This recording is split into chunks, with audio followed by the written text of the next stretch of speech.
Welcome to McPlum, simple solutions served daily. You will begin by updating iOS and choosing what to block right now. Open Settings and confirm Software Update. This avoids ad-related bugs. Next, check where ads show up, Safari pages, in-app banners, or notification cards, so you know what tool to pick.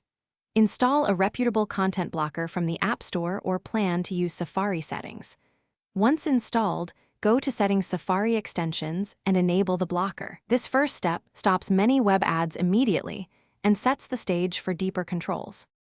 Once the blocker is enabled, configure granular controls so ads stay gone.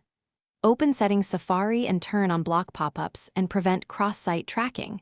Then tap Clear History and Website Data to remove lingering trackers. In your Content Blocker app, activate filters for trackers, banners, and video autoplay.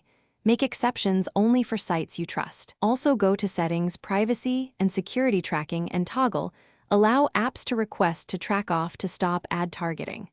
This combination reduces ads across. Finalize your setup by tightening app-level controls and testing results. Turn off background app refresh for ad-heavy apps and adjust notifications to remove promotional cards. If an app uses built-in ad servers, consider subscribing to its ad-free option or using an in-app purchase to remove ads legally. If you still see ads, disable Safari extensions, then re-enable them to reset rules. If that fails, reinstall the content blocker and reboot the device. If problems persist, check for a recent iOS update or contact the blocker's support for diagnostics.